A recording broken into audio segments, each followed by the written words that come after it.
Magandang maulan po sa inyong lahat mga kamatyas. Ingat-ingat po tayo ngayon sa lakas ng hangin at ulan at sa mga baha. Baka magkasakit tayo ng leptospirosis. Marami pong baha ngayon sa iba't ibang panig ng Pilipinas. Pero dito pa rin tayo sa chess. Tutukan natin pa rin ang Crunch Labs ng chess.com. Mamaya, Grand Final ng Division 1 between MVL and Ferrucia. Dito naman tayo ngayon sa Division 2 dahil nagkabakbakan sila Hikaru Nakamura at Alexander Grishuk sa Losers Final. Na kung sino mananalo dito, siya naman ang haharap para sa Division 2 Grand Final kay Vidit Guradi ng India.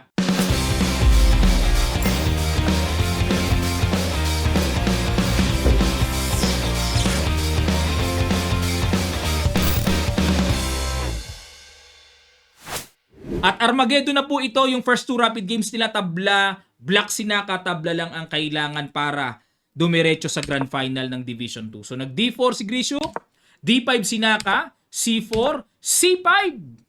Kakaiba oh. Exotic talaga mga depensa ni Naka, no? Usually kapag yung C-pawn ang imumove mo, hanggang C6 lang yan eh. Para slab defense na. Pero dito, nag C5. Tingnan natin, nag C takes D5, Knight F6. Grabe, may mga pasaka. Kinapture uli ni Grishuk. Queen takes D5, capture. Yan pala diskarte dito ni Naka. Yung ma-queen to queen niya at madaling maitabla pagka wala ng queen. No? A3, magbi-B4, E6 babawiin na, nag-E4, inatake muna ang knight. At yan ang lumalabas na maagang novelty. Dahil sa rare ito, maaga novelty, no? Ang nakatala pa dito, knight F3 old line. Okay, so nag-E4, knight F6, at nag-B4. Ayun. At yung ipon ang gustong ibigay at ayaw ni Grishuk yung C5. A5, binasag muna, Bishop B2 para kahit capturing yan, may depensa naman ng tore. A takes B4, A takes B4, Rook takes, Bishop takes, and nag-Knight C6, atake. Bishop B5 pin, Bishop D7. Ang tagal naman bawiin yung pawn. Capture F3. Yun lang. Ang tagal no? Parang nasobrahan sa hinog Nag B6. Ayan na, para bawiin na yung pawn. Kakapturin yung pawn B4. Nag Knight C3 lang. Nako, magaling sa endgame ang Russian, mga kamatyas. Magagaling sila sa endgame. C4, ang gusto naman ni Grishuk dito, ni Nakamura, ay magkaroon ng future na maganda yung kanyang dark squared bishop. Pero bakit bad move sa computer engine? Nahilawan siya dyan. Dapat daw ang tira ay knight to D7. Okay? According to Stockfish. Maaring imamaneuver going to B6 or E5. Yun ang malalim na idea ng computer. Pero dito, nag C4, bakit naging bad move? Knight A4, Bishop A3. Pangalawang bad move ni Naka. Dapat daw ang tira ay H5. Naku po. Nandito topic sa kabila, biglang babaling doon, Mahirap maispika computer talaga. Bishop A3, Bishop B2 hinamon, Bishop B4 check, sunod-sunod ang bad move ni Naka. Dapat daw, ito tama to kasi computer, Bishop B4 check Mukhang mali lang ang pagkalagay ng Stockfish sa kanyang evaluation. So, kinapture na, capture, Knight D7, King E2, King E7, and Rook D1. Nag G5 para makontrol yung, lalo na yung Knight E5 mamaya para hindi mapitik ng F4. Nag King E3, Rook B8, Rook D4, ayun na, pababagsakin na yung pawn. Nag Knight E5 depensa, at nag Knight B6, ayun na. Diyan magaling ang Russians, mga kamatya, sa ganyang discarding endgame. Bagsak Pagka Russian ang kalaban nyo, talagang dapat tutukan yung endgame. Ang gagaling nila sa endgame. Capture, may Rook D3, good move. Ang akala ko, nasa isip ko lang ito Kaso pag may capturein yung knight hagip pa yung tore, kaya obligado Rook D3, capture na. So dito, klarong lamang ng isang pawn ang puti. Yun lang. Naghihingalo dito ang posisyon ni Naka. E5 check, King C4 at nag G4 para may mga panggulo. At dito nag Knight C5, good move, atake sa Bishop, nag Bishop C8 at huling bitaw na tira. Kitang-kita po ito. Sige, ipag-guess ko sa inyo sa ilang sandali lang, tutuloy kagad natin. Start.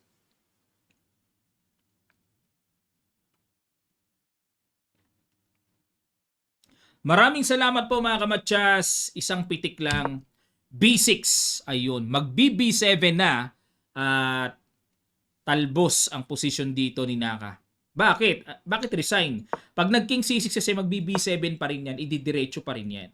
Capture, diretso pa rin ng king doon at kumbaga sa basketball, hindi lang po isang hakbang ang layo, dalawang hakbang pa sa ring. Capture, ubos, simot lahat yan. Kaya resign. Okay? Knockout si Nakamura. Ibig sabihin si Grishuk ang umakyat papunta sa Grand Final at kaharap niya ngayon ay si Vidit Guradi ng India.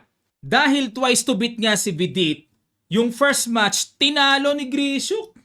Matindi, usually sa Grand Final, 'di ba, pinipitik na lang ng winners bracket 'yan eh. Pero nanalo si Grishuk kaya umabot pa sa second match dahil twice to beat nga si Vidit, umabot sa pangalawang match na 2 games na lang. Na delikado ngayon, kinabahan tuloy ngayon si Vidit. Game 1, white dito si Grishuk, tingnan natin. Nag-D4, Knight F6 si Vidit, Bishop F4, tinirahan ng loan dito, loan doon. Sino mahilig mag-loan? Knight F3, E6, C4, pero loan doon na may pagka-main line ng Queen's Gambit. Kasi ang London talaga kilala sa C3 lang yan eh. Yan ang original trademark niyan eh. O pero dito nag C4, kaya parang Queen's Gambit accepted, declined na rin. Okay, kumapture sa C4, ayun. So, nobility. Dapat Bishop D6 sa line and Bishop B4. Nobility yung capture sa C4. Bishop takes C4 at nag-Knight BD7.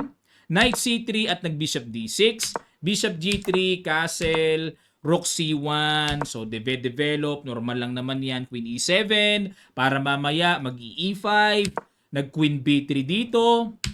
Tiniret yung B7 kaya sinimplihan lang ng depensa. Kinapture na yung bishop, capture at nag-castle.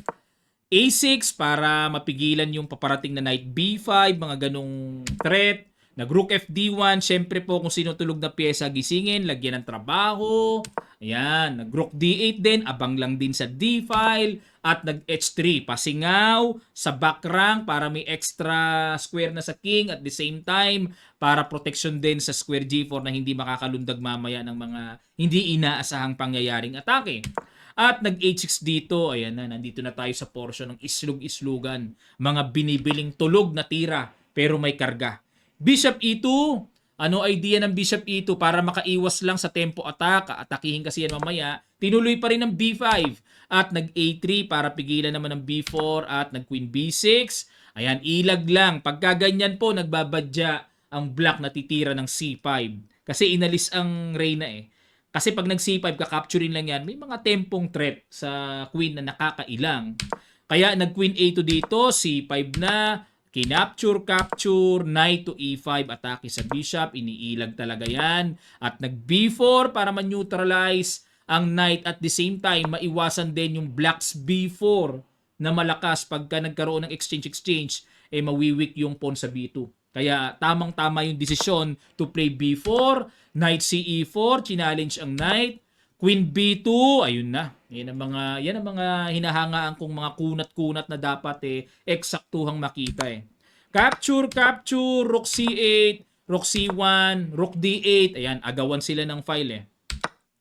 Knight takes E4, Bishop takes E4, Queen C3. Ano idea ng Queen C3? Magku-Queen C7. Knight D7, Knight C6, tiniret ang Torre, Rook E8, nag-Knight to A5. Dito kasi ang pinangahawakan ni Grishuk, hawak niya yung C-file eh. Knight F6, F3, Bishop G6, Queen C5. Ayun. Dinadaanan naman ni Grishuk sa power of endgame play. Queen D8. Hindi makalaban dito si Vidit kasi pag kinapture niya yan, pwedeng rook, pwedeng nga ring pawn para pass pawn, ano? Pero Torre, enough na para ma-take advantage yung endgame na to kasi ite-threat yung weak pawn sa A6 tapos mag-E4. Patay ang mga minor pieces activities ng black dito. Lugi ang black dito sa madaling sabi. Kaya, nag-Queen D8 dito si Vidit, Rook D1, Queen B8, ilag, Knight C6, tuloy-tuloy ang pangliligalig, ano?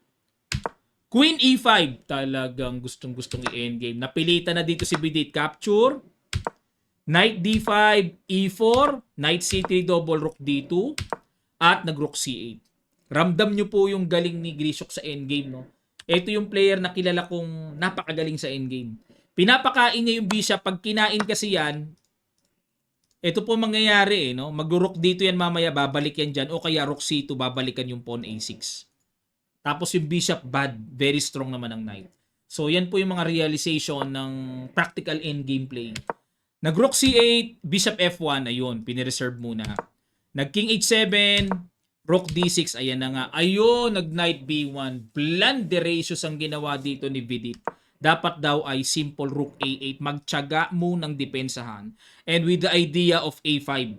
Oh, mas okay pa pag na-exchange yan sa queen side.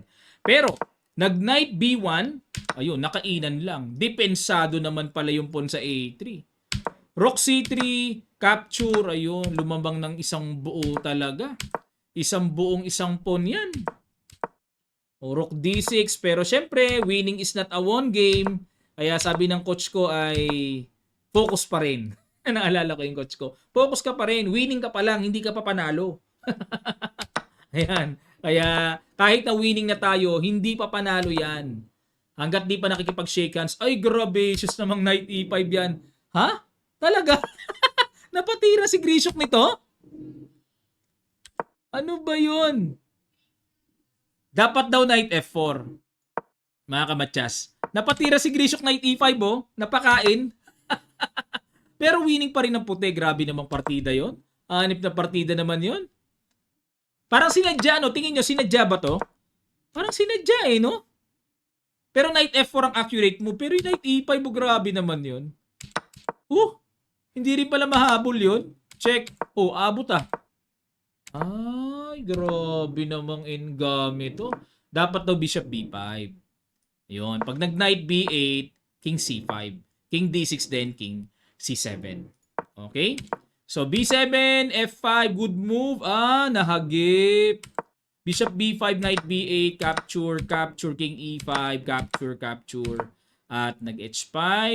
Grabe namang endgame to. Ang ganda oh. Ba't kinapture? Dapat H4 lang daw equal ah. Sayang. Ito kasi nangyari. Pakita ko muna. Capture. Ayun oh. Na-flag down dito si Bidit eh. Na-flag down. Ito na kasi ang threat na paparating. Pero, may pag-asa pa pala. May waga endgame talaga oh. May H4 pa pala. Mag-H3. Tapos mag-Bishop F1 dito and H3 pa rin. Capturein. Bishop D3. Ay, aagawin ang diagonal. Pag nag-King C7 kasi may ganun na anytime eh. Equal. Grabe, just namang endgame ito. Ang ganda ng endgame fight nila. Ibig sabihin, tabla na lang po kailangan ni Grishok. Siya pa ang grand champion sa Division 2. Tingnan natin ang game number 2. Under pressure na dito si Vidit. Nag-C4. Knight F6 si Grishok, Knight F3, E6, B3. Ayun, tinirahan ng medyo kanya-kanya blues lang, no? Wala gaano masyado sa highly theoretical pattern sa opening, pero bookline pa rin naman. At marami pong transpositions ito. Tingnan natin kung saan papasok. Ayun, pero ayun. English opening, Neo-Catalan defense declined. Ang tawag sa opening na to.